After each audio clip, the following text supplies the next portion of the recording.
अस्सलाम वालेकुम। Overseas voice TV से मैं हूं शाहरुख सुहेल।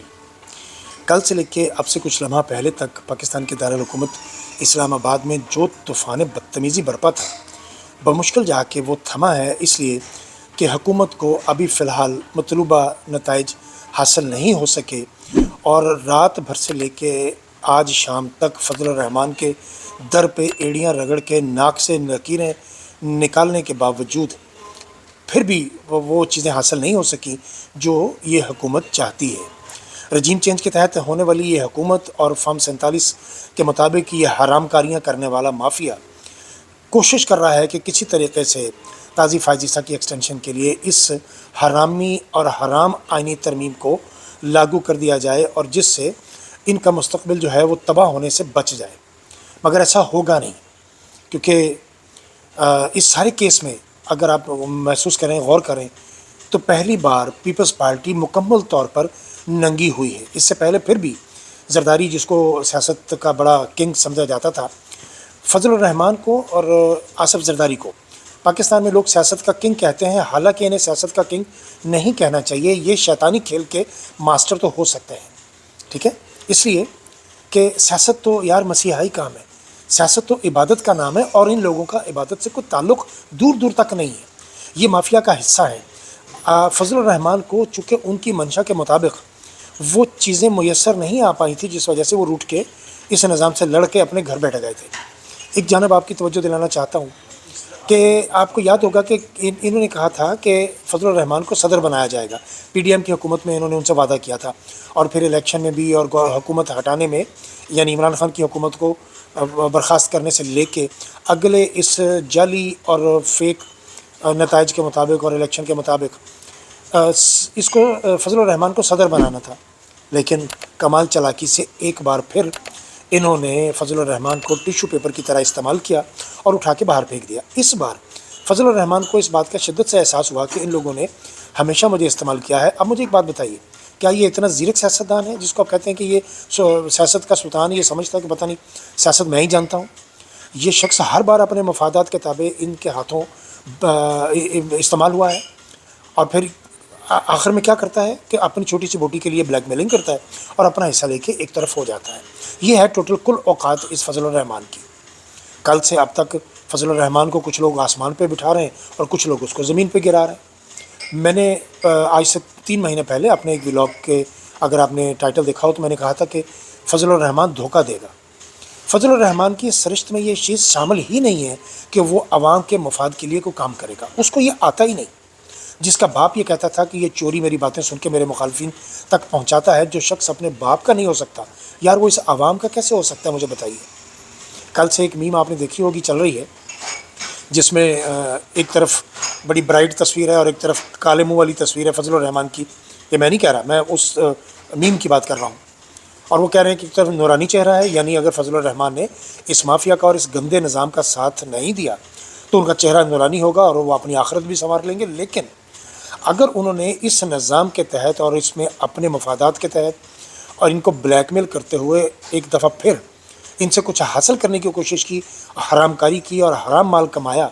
और इस आइनी तरमीम के लिए वो आमादा हो गए, तो फिर फजल रहमान ताहयात अपना मुँह काला कर लेंगे। अच्छा, मैं अभी भी इस बात के लिए आमादा हूँ कि फजल रहमान से खैर की तवक्को नहीं रखी जा सकती, क्योंकि फजल रहमान कभी भी खैर की तरफ गए ही नहीं। फजल रहमान जब भी गए हैं ये शर की तरफ गए हैं और शर शैतानी खेल है। आप प्रीवियस उठा के देख लीजिए, अगर मेरी बात आपको नागवार गुजर रही हो तो फजल रहमान का प्रीवियस उठा के देख लीजिए। कभी भी इसने आज तक पाकिस्तानी अवाम के लिए कोई काम नहीं किया और कभी दीन के लिए भी नहीं किया। इसने दीन का लिबादा ओढ़ रखा है। सिर्फ ये मदारस जो बने हुए हैं ये इनकी कमाई का ज़रिया है। दुनिया, मैं उन ममालिक का नाम नहीं लेना चाहता क्योंकि उनके साथ हमारे खैर से बरादराना ताल्लुकात हैं, जो कि जहाँ बरादरिज़म कहीं नज़र ही नहीं आता। उन ममालिक से भी इनको फंडिंग होती है, मुबैना तौर पर इनको चंदे आते हैं मदारस के लिए, क्योंकि इनका ताल्लुक़ एक ख़ास मसलक से है, ख़ास फ़िरके से है और उस फ़िरके को पनपने के लिए या उसको मज़ीद बूस्ट करने के लिए वो ममालिक इनको अतियात देते हैं और इनकी दिहाड़ियाँ लगी हुई हैं। इनको एक तरह से मैं तो सीधा सीधा कहूँगा कि हराम माल लगा हुआ है इनके मुँह को, जो उनको जीने नहीं देता।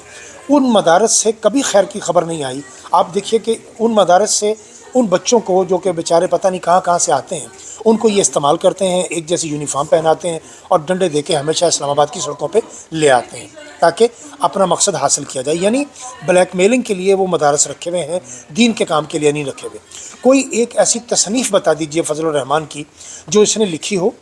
اور وہ دنیا کی دوسری یونیورسٹیز میں پڑھائی جاتی ہو۔ آپ مولانا طاہر القادری صاحب سے 100 طرح کا اختلاف رکھیں، شاید مجھے بھی ہو، لیکن ایک بات طے شدہ ہے کہ اس بندے نے دین پر اتنی کتابیں لکھ دی ہیں، یعنی ہزاروں کی تعداد میں وہ کتابیں ہو چکی ہیں، اور دنیا کی بڑی سے بڑی لائبریری میں اس شخص کی کتابیں آپ کو ملتی ہیں، دنیا کے مختلف ممالک کے نصاب میں اس کی کتابیں پڑھائی جاتی ہیں۔ آپ کچھ بھی کہیں کہ وہ بندہ یہ بات اس نے غلط کی ہے، یہ جھوٹ بولا ہے، فلاں کیا ہے، لیکن اس کی تعلیمی قابلیت پر آپ شک نہیں کر سکتے۔ باقی آپ جو مرضی کریں، آپ کو حق ہے، لیکن مجھے ایک بات بتائیے، کیا فضل الرحمان طاہر القادری جیسے بندے کے ساتھ بیٹھ کے کبھی مباحثہ کر سکتا ہے؟ سوال ہی پیدا نہیں ہوتا۔ کبھی اس کے مقابلے میں بیٹھ کے میں آپ کو ایک اس بات کے حوالے سے میں یقین دلاتا ہوں آپ کو کہ آپ ایک جگہ پر 2 کمروں میں طاہر القادری کو اور فضل الرحمان کو ایک روم میں بند کر دیجئے 3 دن کے لیے، اور ان کو موضوع دے دیجئے کہ اس موضوع پر آپ نے 3 دن میں کتاب لکھنی ہے۔ میں آپ کو یقین سے کہتا ہوں کہ 3 دن تو بڑی دور کی بات ہے، ایک رات یا ایک دن کے اندر ایک اچھے خاصے پیجز پر مبنی طاہر القادری کتاب لکھ کے سائڈ پر رکھ دیں گے، اور فضل الرحمان اگلے 10 دن تک بھی وہ کتاب نہیں لکھ پائیں گے۔ آپ یہ ضروری نہیں ہے کہ ایک بندے نے عبایا پہنا ہوا ہے، جبہ پہنا ہوا ہے اور اس نے پگڑی باندھی ہوئی ہے اور داڑھی رکھی ہوئی ہے تو وہ علمیت کی بھی اس قابلیت پر وہ فائز ہوگا، سوال ہی نہیں پیدا ہوتا۔ فضل الرحمان صرف ایک چیز میں قابل ہے اور وہ ہے بلیک میلنگ، شیطانی سیاست کے کھیل کا وہ قابل ترین آدمی ہے۔ یہ بات میں ماننے کے لیے تیار ہوں،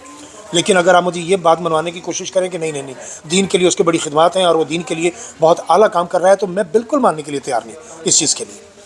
فضل الرحمان نے اگر اس آئینی ترمیم کے لیے حکومتی فیصلے کے مطابق اور ان کے حق میں بیان دے دیا اور ووٹ دے دیا تو ساری زندگی کے لیے اس کی آخرت بھی خراب ہوگی اور اس کی دنیا بھی خراب ہوگی، اور اس کا منہ وقتاً ساری زندگی کالا رہے گا، اس کی سیاست تباہ ہو جائے گی۔ یہ ایک نادر موقع ہے فضل الرحمان کے لیے کہ پہلی بار زندگی میں وہ اپنے حق سچ پر کھڑا ہو جائے، حق سچ کی بات کرے۔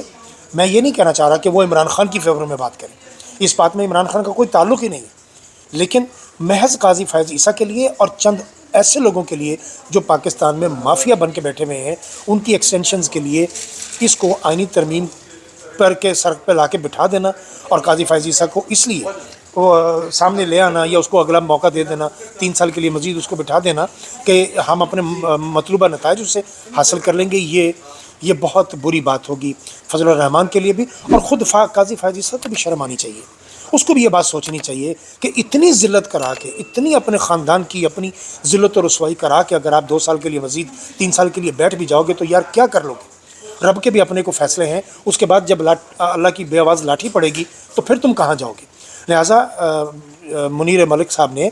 بہت اچھا مشورہ دیا ہے کہ 25 اکتوبر کو قاضی فیض عیسیٰ کو عزت آبرو کے ساتھ بس اپنے گھر چلے جانا چاہیے، اور جسٹس منصور علی شاہ صاحب کو اگلا چیف جسٹس آف پاکستان بنا دینا چاہیے۔ اسی میں سب کی بھلائی ہے، اسی میں نظام کی بھلائی ہے۔ آخر میں چلتے چلتے وہ اکبر ایس بابر،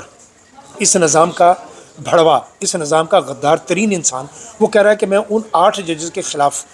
سپریم کورٹ میں جاؤں گا جنہوں نے 4 صفحے کا فیصلہ دیا ہے مخصوص نشستوں کے حوالے سے تحریک انصاف کے لیے۔ یہ اب ان کے خلاف عدالت میں جائے گا، اس کی چابی جب بھری جاتی ہے اس کو نکال لیا جاتا ہے، کچھ دیر کے لیے پھر خاموش ہو جاتا ہے۔ اس طرح کے لوگ بھڑوے ہوتے ہیں جو دوسروں کے لیے سامان پیدا کرتے ہیں، بس اس سے زیادہ میں اس بندے کے لیے اور کچھ نہیں کہنا چاہتا۔ یہ غدار پاکستان ہے، اور یہ وہ جو غداروں کی ایک لسٹ بن رہی ہے نا پاکستان کے، یہ اکبر ایس بابر کا نام بھی اس میں شامل ہوگا، اور اگر فضل الرحمان نے اس آئینی ترمیم میں اپنا حصہ ڈال دیا تو پھر فضل الرحمان بھی غداروں کی اس لسٹ میں شامل ہوگا، اور قاضی فیض عیسیٰ بھی، اور بہت سے لوگ ہیں۔ اور اس ساری چیزوں کے پیچھے جو فساد کی جڑ ہے، جو فتنہ ہے، وہ باپ بیٹی ہیں۔ اس مافیا کا جو سرغنہ ہے وہ نواز شریف ہے اور مریم نوٹنکی ہے۔ میں ہر بار یہ کہتا ہوں، پاکستان کی سیاست کی غلاظت کا جو ڈھیر ہے اس کا نام ناصور لیگ ہے۔ ابھی تک کے لیے اتنا ہی، باقی باتیں اگلی بلاگ میں۔